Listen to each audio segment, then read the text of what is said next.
Then आता है determinants of individual demand. Sir ये डिमांड, इंडिविजुअल जो डिमांड है आपकी, इसको डिसाइड कौन करता है, डिटर्मिनेंट कौन करता है, इसको सर्टेन कौन करता है? तो सबसे पहला तो फैक्टर आता है आपका ओन प्राइस। क्या कि प्राइस और क्वांटिटी का इन्वर्स रिलेशनशिप होता है। जब प्राइस आपका बढ़ता है तो डिमांड कम हो जाता है, और जब प्राइस कम होती है तो डिमांड बढ़ जाती है। इन दोनों के बीच में जो रिलेशनशिप है वो नेगेटिव है, ठीक है, वो नेगेटिव है। इसको अपन एक डायग्राम की हेल्प से समझते हैं।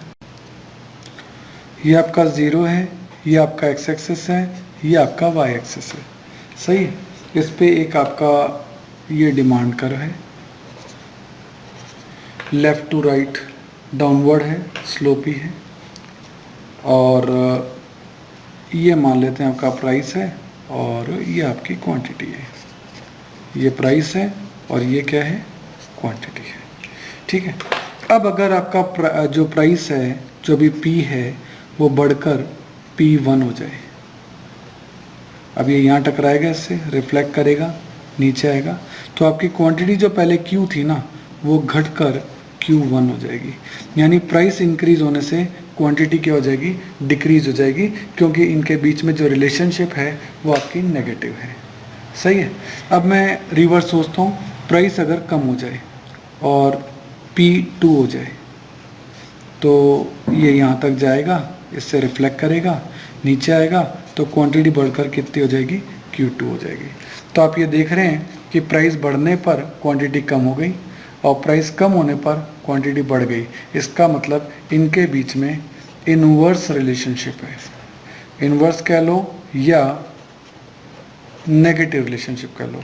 इन दोनों के बीच में नेगेटिव रिलेशनशिप होती है, किसके, प्राइस और क्वांटिटी के बीच में, सही है। देन आपका आता है price of related goods. Related goods जो होती हैं वो दो होती हैं, एक जिनमें सब्स्टिट्यूट गुड। सब्स्टिट्यूट गुड वो गुड होती है जो एक दूसरे की जगह पर काम आ सकती है, यानी those goods those can be replace each other. एक दूसरे की जगह, जैसे मैं आपके घर पे आऊँ, आपने मुझे चाय ऑफ़र की, मैंने कहा चाय पीने का मूड नहीं है, तो आपने मुझे कॉफ़ी ऑफ़र कर दी, क्योंकि टी और कॉफ़ी क्या है, सब्स्टिट्यूट गुड है। जूस और कोल्ड ड्रिंक क्या है, सब्स्टिट्यूट गुड है। फ़ोन भी नोकिया और सैमसंग क्या है, सब्स्टिट्यूट गुड है। तो इस तरीके से ये सब एक दूसरे की जगह पे यूज़ किए जा सकते हैं, ये सब्स्टिट्यूट गुड है। इनके बीच में जो रिलेशनशिप होता है वो पॉजिटिव होता है, ठीक है। तो इसको अपन एक बार समझते हैं डायग्राम की हेल्प से। तो सब्स्टिट्यूट गुड का टॉपिक जो है वो अपन समझ रहे हैं। सब्स्टिट्यूट गुड के टॉपिक में ये ज़ीरो है, ये एक्स है, ये वाई है, और यहाँ मैं ले रहा हूँ प्राइस ऑफ टी, प्राइस आती है यहाँ, या मैं ले रहा हूँ क्वांटिटी ऑफ कॉफ़ी, ठीक है। अब इसका मैंने बताया कि आपका सब्स्टिट्यूट गुड का जो रिलेशनशिप होता है वो पॉजिटिव रिलेशनशिप होता है, यानी इसका डिमांड कर्व यूँ रहेगा, ठीक है। सर पॉजिटिव क्या है, अब तक तो आप नेगेटिव बताए थे, करके देखते हैं, पता लग जाएगा।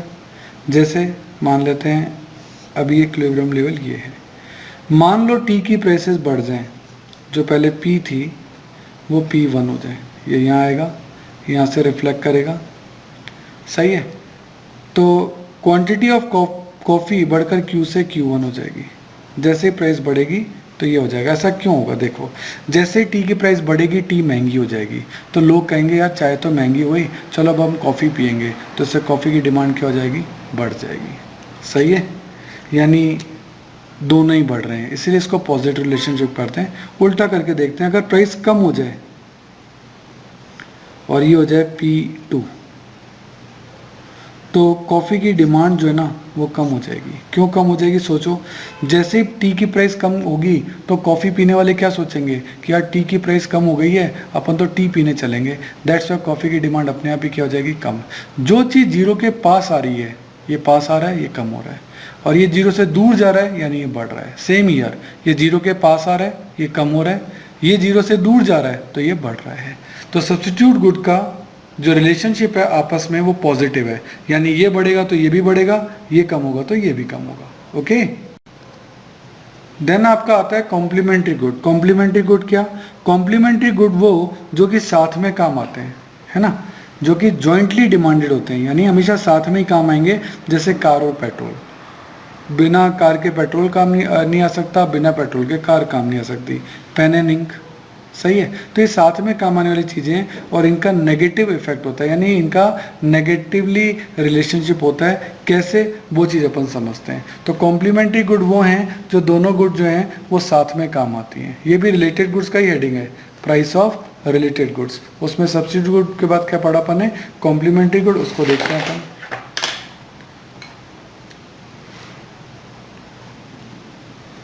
तो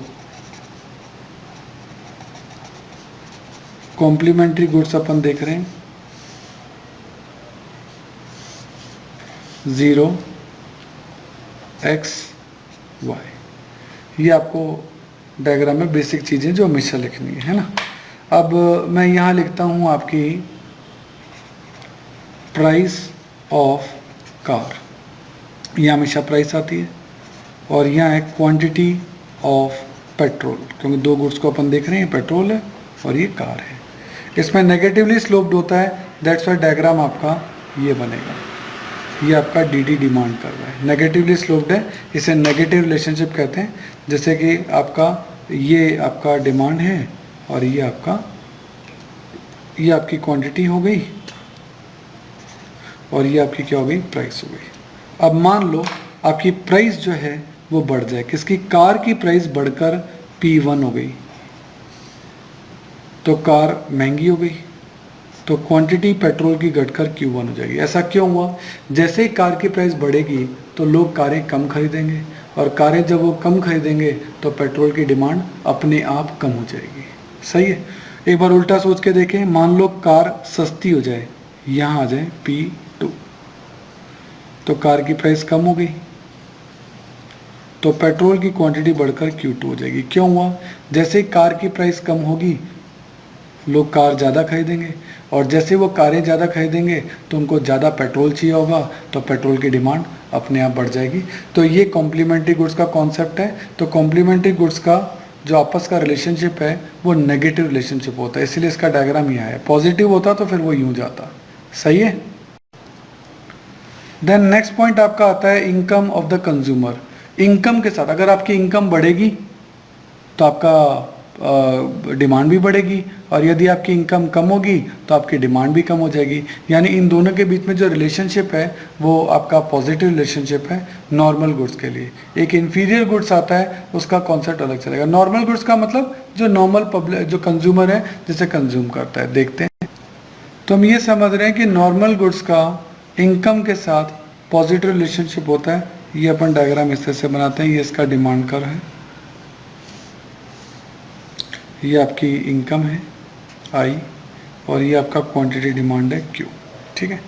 अब यदि आपकी इनकम इंक्रीज हो जाए, इनकम अगर आपकी इंक्रीज हो जाए, यहाँ आ जाए I1 हो जाए, तो आपकी क्वांटिटी डिमांड भी बढ़ जाएगी। यानी इनकम बढ़ने पर क्वांटिटी डिमांड बढ़ेगी, और इनकम कम होने पर अगर इनकम यहाँ आ जाए तो आपकी क्वांटिटी डिमांड कम हो जाएगी। यानी इनकम का क्वांटिटी के साथ पॉजिटिव रिलेशनशिप है। इनकम बढ़ेगी तो डिमांड भी बढ़ेगी, इनकम कम होगी तो डिमांड भी कम हो जाएगी। क्लियर है। लेकिन इन्फीरियर गुड्स में ऐसा नहीं होता। इन्फीरियर गुड वो होती है जैसे कि डालडा घी। एक गरीब आदमी है, उसकी इतनी इनकम नहीं है कि वो अपने बच्चों को देसी घी खिला सके, लेकिन वो अपने बच्चों को घी खिलाना चाहता है, दैट्स वाई वो अपने बच्चों को डालडा घी खिलाता है। सही है। वो खुश नहीं है डालडा घी खिलाकर, लेकिन क्योंकि उसकी इतनी इनकम ही नहीं है, दैट्स वाई उसकी मजबूरी है कि वो अपने बच्चों को डालडा घी ही खिलाए। अब मान लो उसकी इनकम बढ़ जाए, तो अब जब उसकी इनकम बढ़ जाएगी तो क्या वो अपने बच्चों को ज़्यादा डालडा घी खिलाएगा? ऐसा नहीं होगा, क्योंकि अब जब उसकी इनकम बढ़ गई तो वो कहेगा कि यार अब तो बच्चों को देसी घी खिलाएं, चाहे कम खिलाएं लेकिन देसी घी ही खिलाएंगे। तो इन्फीरियर गुड यानी डालडा घी जो है एक एक्सेप्शन है। तो इसमें जो इनकम के साथ जो रिलेशनशिप होता है ना इनका, वो होता है नेगेटिव। ये नेगेटिवली स्लोप्ड है। ये डिमांड कर्व है आपका। सही है।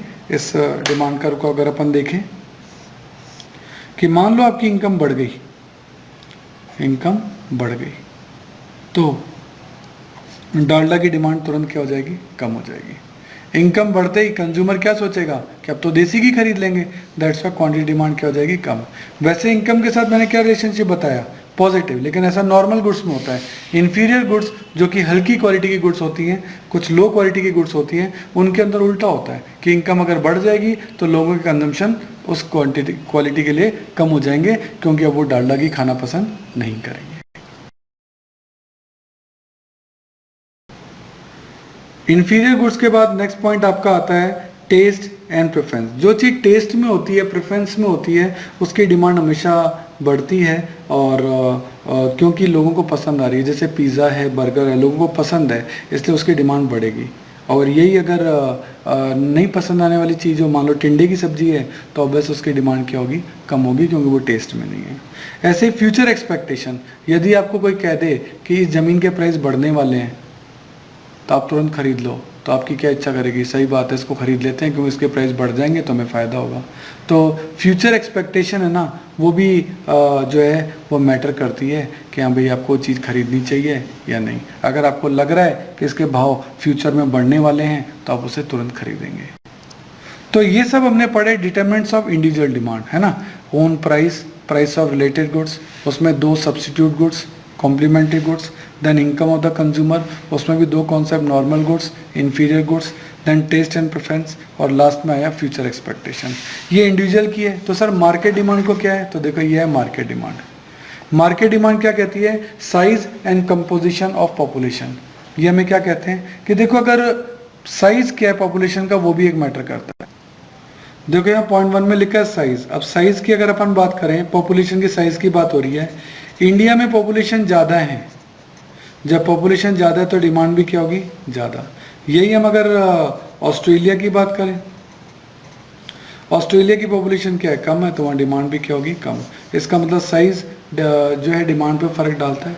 इसके बाद बोला कंपोजिशन ऑफ पॉपुलेशन, पॉपुलेशन में कैसे जने, ये भी तो एक मैटर करता है। जैसे अगर मैं बात करूं कि केरला की बात करते हैं, इंडिया में केरला एक जगह है जहाँ लेडीज़ ज़्यादा हैं, तो ऑब्वियस है साड़ीज़ की डिमांड जो है वो वहाँ ज़्यादा होगी, सही है। लेकिन अगर हम ऐसे ही हरियाणा की बात करें, अब हरियाणा के अंदर क्या मेल्स ज़्यादा हैं, तो वहाँ बेल्ट की डिमांड ज़्यादा होगी। तो साइज़ क्या है पॉपुलेशन का, वो भी एक मैटर है, और कंपोजिशन क्या है, ये भी एक मैटर जो है वो करता है।